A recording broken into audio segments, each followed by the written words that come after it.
Hey, what's up? Welcome back dito sa ating channel dito sa Mobs TV. Alright, so tayo nagbabalik ulit mga tol, mga babayan, at ngayon ay pag-uusapan natin ang regalo ng Amerika. Trump, handang palakasin ang Philippine Army. Yan ang ating alamin at pag-uusapan mula sa channel ni Sir Romiel TV. Alright, so tayo nagbabalik ulit mga babayan para sa isa na namang reaction video at syempre bago ang lahat, eto, mga kababayan, maraming salamat muna sa lahat ng mga patuloy na nakasuporta dito sa ating channel. Shoutout sa inyo. At kung kayo ay bago pa lang po dito sa ating channel, please don't forget to subscribe at pakilike naman po ang ating video kagaya po ng ating palaging sinasabi at hinihiling, 1 view, 1 like po sana. Maraming salamat po sa suporta ninyo mga tol, mga babayan. Alright, so wag na natin patagalin to. Umpisa na natin, alamin natin, ano nga ba ang gagawin ngayon ng Amerika dito sa Philippine Army? Paano niya ito palalakasin? Kayo, sang-ayon ba kayo mga tol na tulungan at suportahan tayo ng Amerika laban sa China? Yan ang i-comment niyo dyan sa ibaba. Alright, let's go.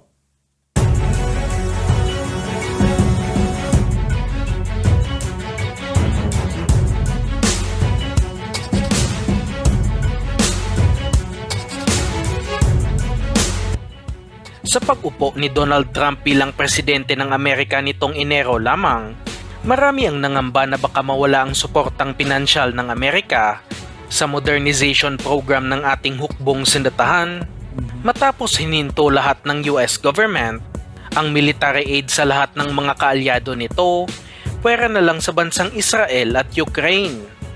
Mahirap na oras ito para sa mga kaalyado tulad ng ating bansa dahil alam naman nating gipit sa pondo ang ating gobyerno at kailangan natin ang tulong pinansyal ng Amerika, lalo na't kailangan natin ng mas maraming defense assets sa gitna ng patuloy na tensyon sa West Philippine Sea. Ngunit sa bagong balita na ating nakalap, mukhang nag-iba ang ihip ng hangin at pabor na sa Pilipinas matapos aprubahan ni US President Donald Trump ang nasa $336 million na military assistance o may katumbas na halagang nasa lagpas 19 billion pesos para sa modernization ng ating hukbong sindatahan. Alam nyo, naisip ko dito bakit hinold. Pinag-aralan lang siguro muna maigi kung ano nga ba yung dapat ibigay sa atin ng Amerika at gaano kalaki yung suporta na ibibigay sa atin ng Amerika. Kung papansinin ninyo mga tol, mga babayan, doon sa mga binigyan nila ng tulong at suporta dito sa rehiyon natin, Pilipinas sa tayo may pinakamababa at ang may pinakamataas is itong Taiwan. Kung di ako nagkakamali, correct me if I'm wrong, yung Taiwan ata yung may binagsakan nila ng pinakamalaking budget para sa tulong militar. Kasi nga naman napaka-critical ng Taiwan. Same din naman sa Pilipinas, napaka-critical. Pero siguro nakikita nila na mas critical yung sitwasyon sa Taiwan kaysa dito sa atin. Kasi dito sa atin medyo naanuhan pa natin baga napapalagang pa natin kahit papaano, Nakaka-adjust pa tayo. 'Di ba? Hindi ganoon katindi yung ginagawang harassment ng China. Kumbaga kumpara sa Taiwan, kasi sa Taiwan talaga nagkakaroon ng military exercise itong China. Hindi kagaya dito sa Pilipinas, 'di ba? So siguro doon mas pinukusan nila ng pondo dahil mas kailangan ng Taiwan ng mga asset, di ba? So tuloy natin. At base sa impormasyon na ating nakalap, parte lamang ang 19 billion pesos na ito ng inaprobahang 29 billion pesos na military assistance ng US Congress. Kaya napakagandang balita nito dahil tuloy-tuloy na ang mga na-hold na proyekto at makakabili na ng mas maraming defense equipment ang ating bansa.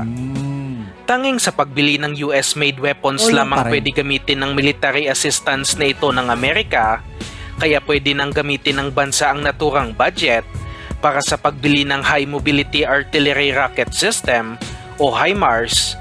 Pero sana talagang doon gamitin yung pera na yan kaysa mapunta sa bulsa ng kung sino man. Diba? Naghahanap na sa ngayon ng Philippine Army ng missile system para sa coastal defense ng bansa lalo na't papalapit ng papalapit ang nanghihimasok sa ating territorial waters at hindi kayang dumepensa ng mga BrahMos missile system lamang. Tama.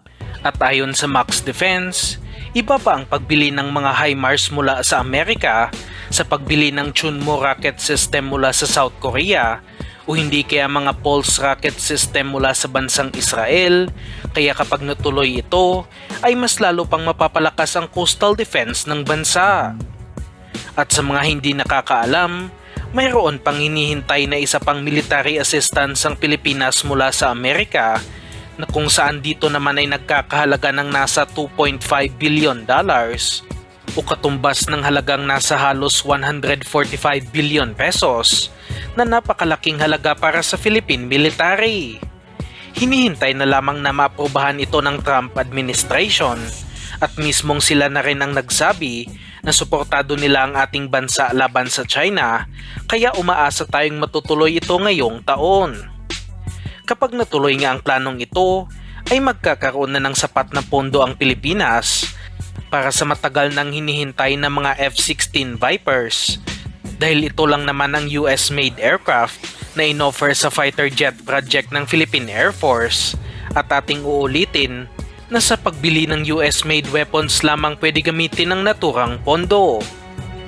Kailangan na natin ito sa ngayon dahil hinaharas na ng mga Chinese Navy aircraft ang ating mga personnel sa West Philippine Sea at ang tanging sagot lang sa problemang ito ay ang pag-deploy ng mga fighter jet sa ating teritoryo doon at itaboy ang mga nanghihimasok na mga aircraft.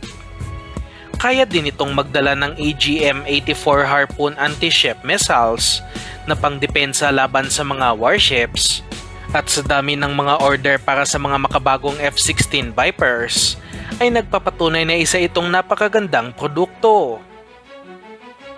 Pagdating naman sa sinasabing Typhoon missile system, medyo napakalabo nito para sa aking opinyon lamang at dapat mag-focus na lamang ang Pinas sa iba pang mga kagamitan dahil hindi natin kailangan ng missile system na may range ng nasa 1,600 kilometers at malabo din itong ibenta sa atin ng Amerika. Well, ito, literal, sa tingin ko, hindi talaga natin kailangan. No, itong Typhoon missile system. Maganda lang din naman na nandito yung Typhoon missile system ng Amerika. No, kung sakaling may gawing hindi maganda talaga itong China. Kasi ito yung isa sa nagiging threat sa kanila eh. Diba? Kung mapapansin niyo, galit na galit yung China dito. Kasi nga, napakalapit na ito sa mainland. No? O ibig sabihin, kakayanin na itong abutan. No? Yung mainland China. Kumpara kung ito nga naman ay nakaposisyon o nakapwesto sa Amerika. No? At least kung ito ay nandito sa ating bansa, natatakot ang China na gumawa ng mas agresibong hakbang. Dahil nga naman, pag ito na-activate, abot na abot to sa mainland China. Diba?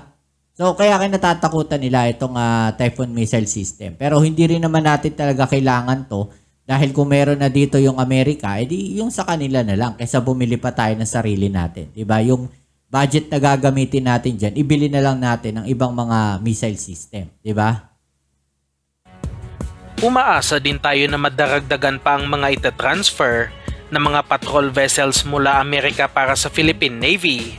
Katulad na lang ng kanilang pag-transfer sa mga Del Pilar class offshore patrol vessels na malaking tulong sa pagbabantay sa West Philippine Sea at ilang beses na ring in-upgrade, pati na rin ang mga Alvarez class littoral patrol vessel na ginagamit naman sa pagbabantay ng ating mga sea lanes. Maganda. Sa kasalukuyan, ino-offer ng Estados Unidos sa ibang bansa ang kanilang Freedom Class Littoral Combat Vessel na kung saan binibenta nila ito ng $50 million bawat isa o katumbas ng halagang 2.9 billion pesos na kung saan napakababang halaga, ngunit sinasabi din na mayroon itong problema sa propulsion system nito at gagastos pa sa repairs na nagkakahalaga din ng bilyong-bilyong piso.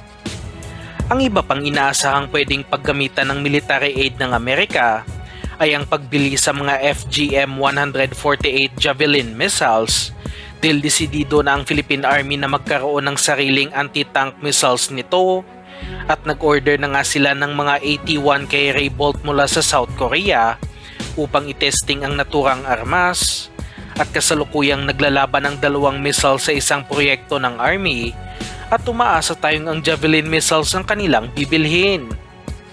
Malaking tulong talaga ang pagbalik ng military aid sa Pilipinas at mismong ang spokesperson na rin ng hukbong sandatahan ang nagsabi na iilan sa proyekto sa ilalim ng AFP Modernization Program ang magpapatuloy dahil sa tulong pinansyal na ito at inaasahang madaragdagan pa ito sa mga susunod na buwan o taon.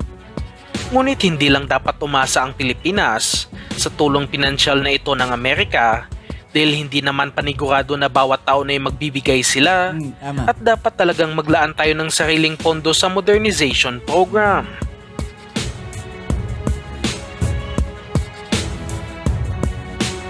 Alright, so yan mga tol, no?